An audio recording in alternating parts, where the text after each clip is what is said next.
Dear students, আজিৰ ভিডিঅ'ত আমি আলোচনা কৰিম দশম শ্ৰেণীৰ ইলেক্টিভ জিঅ'গ্ৰাফী প্ৰথম অধ্যায় ভূ আকৃতিক প্ৰক্ৰিয়া নামৰ চেপ্টাৰটি। এই চেপ্টাৰটিৰ পৰা যিবোৰ কুৱেশ্যন ইতিমধ্যে তোমালোকৰ পৰীক্ষাত আহিছে বা এইবাৰ অহাৰ সম্ভাৱনা আছে সকলো প্ৰশ্নৰ উত্তৰ সহ আলোচনা কৰি দি আছোঁ। তোমালোক সকলোৱে ভিডিঅ'টি চাই ল'বা আৰু যদি কাৰোবাৰ PDF লাগে কমেণ্ট কৰিবা, PDFৰ যোগান ধৰিম। চেনেলটো প্ৰথমে সাবস্ক্ৰাইব কৰি লোৱা আৰু আগবাঢ়ো বলা ভিডিঅ'টি ষ্টাৰ্ট কৰোঁ।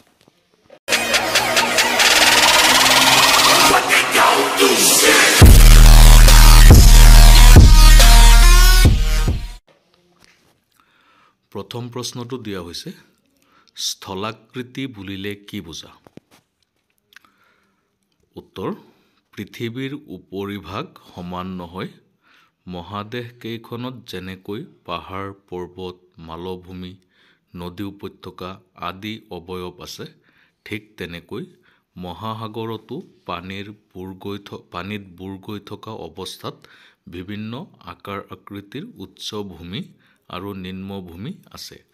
ভূপৃষ্ঠৰ এই অৱয়ববোৰকে স্থলাকৃতি বুলি কোৱা হয়।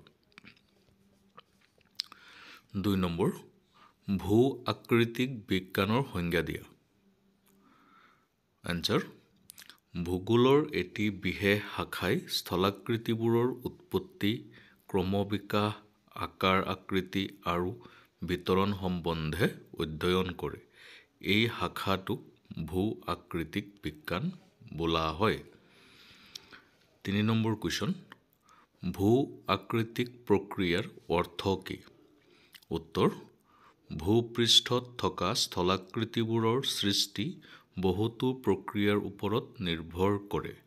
ইয়াৰে কিছুমান প্ৰক্ৰিয়া বাহ্যিক আৰু অন্য কিছুমান আভ্যন্তৰীণ।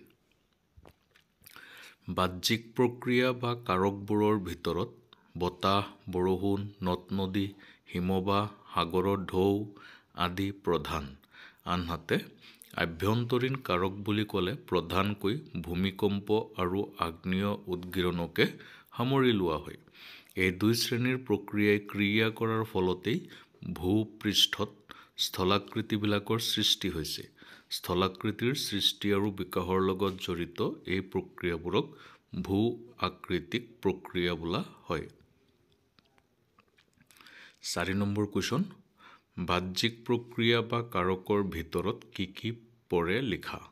উত্তৰ, বাহ্যিক প্ৰক্ৰিয়া বা কাৰকবোৰৰ ভিতৰত বতাহ, বৰষুণ, নদ-নদী, হিমবাহ, সাগৰৰ ঢৌ আদি প্ৰধান। 5 নম্বৰ কুৱেশ্যন, অৱনমন বুলিলে কি বুজা?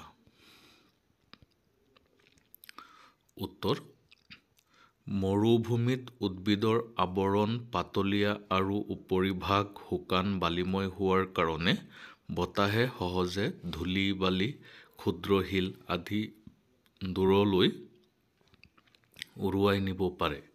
এনেদৰে কোনো এক অংশৰ পৰা ধূলি, বালি উৰুৱাই নি সেই অংশক আপেক্ষিকভাৱে দ কৰি তোলা প্ৰক্ৰিয়াকে অৱনমন বোলে।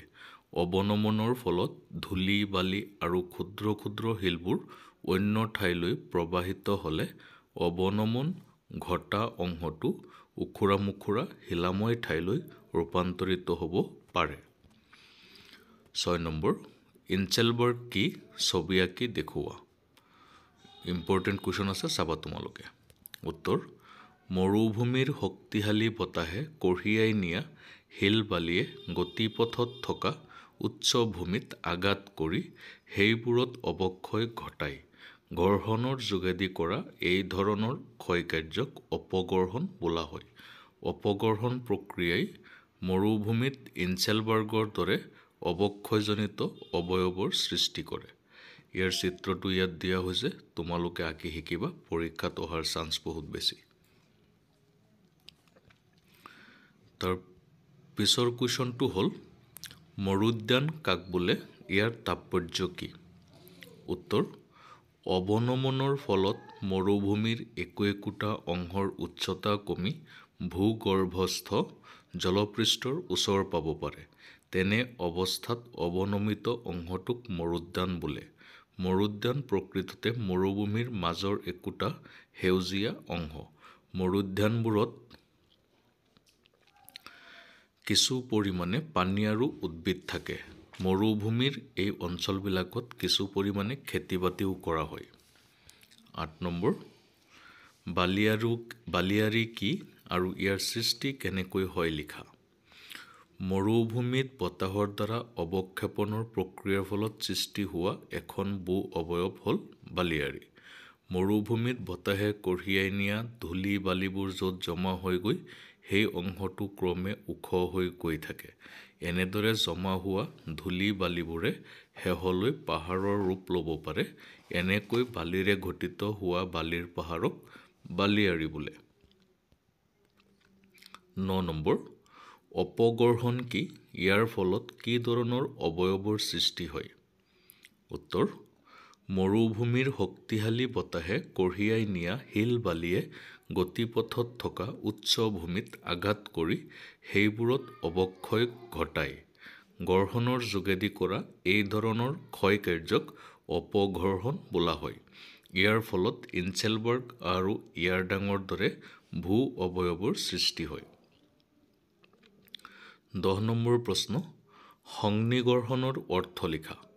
উত্তৰ, মৰুভূমিত বতাহে সৃষ্টি কৰা আন এটা ঘৰ্ষণজনিত প্ৰক্ৰিয়া হ'ল সংনিগৰ্ষণ।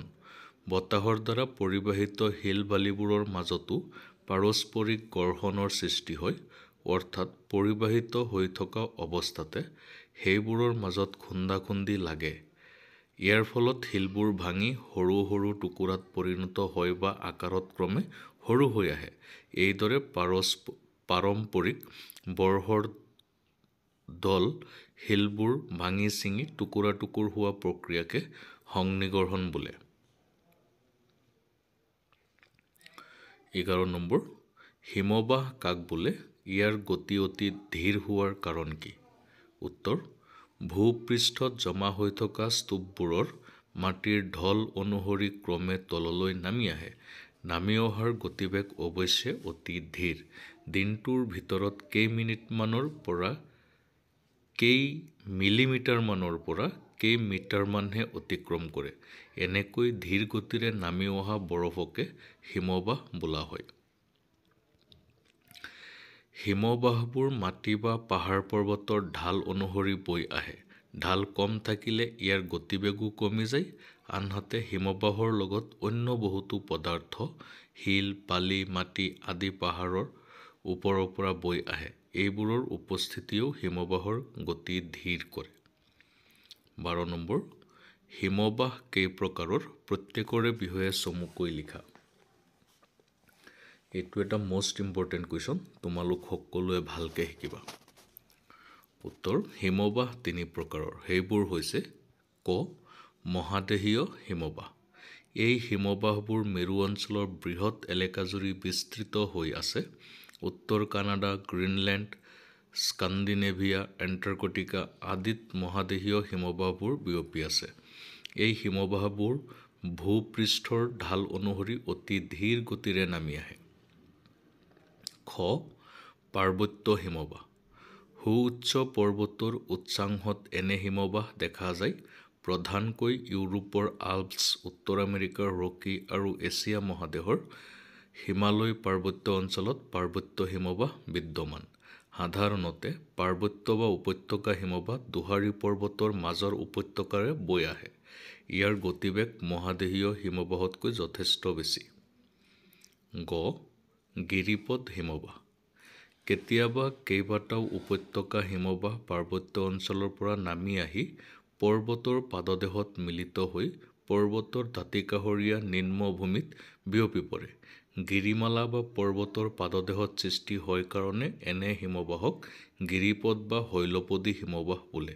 উত্তৰ আমেৰিকাৰ আলাস্কাত এনে হিমবাহ দেখা যায়। 13 নম্বৰ, হিমবাহ উপত্যকাৰ আকৃতি ছবি আঁকি দেখুওৱা। চিত্ৰটো ইয়াত দেখুওৱা হৈছে। তোমালোকে ভালকৈ কিতাপৰ পৰা চাই শিকি ল'বা, পৰীক্ষাত আহিব পাৰে। 14 নম্বৰ, উলুমা উপত্যকা কি লিখা এইটো প্ৰায়ে আহি থাকে চাবা তোমালোকে উত্তৰ হিমবাহে সৃষ্টি কৰা অন্য এক ক্ষয়জনিত অৱয়ব হৈছে উলুমা উপত্যকা সাধাৰণতে মূল নদীলৈ উপনদীবোৰ বৈ অহাৰ দৰে মূল হিমবাহলৈও উপহিমবাহ কিছুমান বৈ আহে মূল হিমবাহৰ উপত্যকা তুলনামূলকভাৱে ডাঙৰ আৰু দ উপহিমবাহৰ উপত্যকা সৰু আৰু কম দ য'ত আহি উপহিমবাহ মূল হিমবাহৰ লগ লাগে তাতে স্বাভাৱিক কাৰণতে উপহিমবাহৰ উপত্যকাটো মূল হিমবাহৰ উপত্যকাৰ ওপৰত ওলমি থকা যেন লাগে সেয়ে উপহিমবাহৰ উপত্যকাটোক উলুমা উপত্যকা বুলি কোৱা হয় গ্ৰাব কি ই কেই প্ৰকাৰৰ চিত্ৰ আঁকি গ্ৰাবৰ অৱস্থান দেখুওৱা মোষ্ট ইম্পৰ্টেণ্ট কুৱেশ্যন তোমালোকে চাবা উত্তৰ পাহাৰ বা পৰ্বতৰ ঢালেদি বৈ আহোঁতে হিমবাহে বৰফৰ উপৰিও অন্য পদাৰ্থ কঢ়িয়াই আনে এইবোৰকেই সামগ্ৰিকভাৱে গ্ৰাব বোলে ই 4 প্ৰকাৰৰ পাৰ্শ্বগ্ৰাব মধ্যগ্ৰাব ভূমিগ্ৰাব আৰু প্ৰান্তগ্ৰাব গ্ৰাবৰ চিত্ৰবিলাক ইয়াত দেখুওৱা হৈছে তোমালোকে ভালকৈ চাবা আৰু কিতাপৰ পৰা চাই ধুনীয়াকৈ শিকিবা পৰীক্ষাত আহিব তোমালোকৰ কুৱেশ্যন নম্বৰ 16 গোলকীয় উত্তাপ বৃদ্ধিয়ে হিমবাহৰ ওপৰত কি ধৰণৰ প্ৰভাৱ পেলাব সাধাৰণ জ্ঞানৰ ভিত্তিত তাৰ এটি আভাস দিয়া এনসাৰ গোলকীয় উত্তাপ বৃদ্ধিয়ে হিমবাহৰ তলত উল্লেখ কৰা ধৰণৰ প্ৰভাৱ পেলাব ক হিমবাহবোৰ গলিবলৈ ধৰিব আৰু তাৰ ফলত সাগৰ পৃষ্ঠৰ উচ্চতা বৃদ্ধি পাব খ সাগৰ মহাসাগৰৰ উপকূলৰ বহুতো অঞ্চল তথা নিম্নভূমিসমূহ পানীৰ তলত ডুব যাব গ সেইবোৰ অঞ্চলত উপলব্ধ মানৱ সভ্যতা আৰু জৈৱ বৈচিত্ৰ্য নিশ্চিহ্ন হ'ব ঘ সাগৰ মহাসাগৰ তথা বিশ্বৰ পাৰিপাৰ্শ্বিক অৱস্থাত ব্যাঘাত জন্মিব উঙ জলবায়ু সলনি হ'ব ঠাই বিশেষে বৰষুণ কম বেছি হ'ব উপৰিঞ্চিভাৱে কিছুমান প্ৰশ্ন দিয়া হৈছে যিবোৰ যোৱা বছৰবিলাকত আহিছে তাৰ উত্তৰ সহ ইয়াত সমাধা কৰি দিয়া হৈছে তোমালোক সকলোৱে চাবা MCQ বিলাক ইয়াত তোমালোকক প্ৰথম দিয়া হৈছে উলম বা জুলন উপত্যকা সৃষ্টি কৰা কাৰকটো হ'ল অপচন 4টা দিছে ইয়াৰ শুদ্ধ উত্তৰটো হৈছে অপচন 1 হিমবাহ বি দিছে ইনচেলবাৰ্গ সৃষ্টি কৰা কাৰকটো হ'ল অপচন 2 হিমবাহ এনেকৈ আটাইকেইটাৰ উত্তৰ কৰি দিয়া হৈছে তোমালোকে চাই লোৱা এইকেইটা তোমালোকে শিকিবা তোমালোকৰ পৰীক্ষাত কমন থাকিব এইটো অধ্যায়ৰ পৰা যিমান প্ৰশ্ন হ'ব পাৰে তোমালোকক ইয়াত দি দিয়া হৈছে ইয়াৰ পৰাই তোমালোকৰ পৰীক্ষাত আহিব পৰীক্ষাত ইয়াৰ পৰা কমন নপৰাৰ চান্স একেবাৰেই নাই গতিকে সকলোৱে ভালকৈ পঢ়া আৰু পৰীক্ষা যাতে ভাল হয় তোমালোকে যদি শ্বেয়াৰ কৰা কমেণ্ট কৰা তেতিয়াহ'লে মই বাকিবিলাক চেপ্টাৰো এনেকৈ যোগান ধৰাৰ ব্যৱস্থা কৰিম অন্যথা মই ভূগোলত ইমান বেছি নাযাওঁ গতিকে সকলোৱে চেনেলটো ছাবস্ক্ৰাইব কৰি দিয়া আগন্তুক ভিডিঅ'ত আকৌ লগ পাম ভালকৈ পঢ়ি লোৱা আৰু পঢ়ি ফলাফল ভাল কৰা তোমালোকৰ ভাল হওক তোমালোকৰ বাকি সাবজেক্টবিলাকো এনেকৈ দিয়া হ'ব অন্যান্য ক্লাছৰ পৰাও দিয়া হ'ব গতিকে সকলোৱে চেনেলটো কিন্তু ছাবস্ক্ৰাইব কৰিবা কমেণ্ট কৰিবা লগৰবিলাকৰ লগত শ্বেয়াৰ কৰিবা ধন্যবাদ থাকিল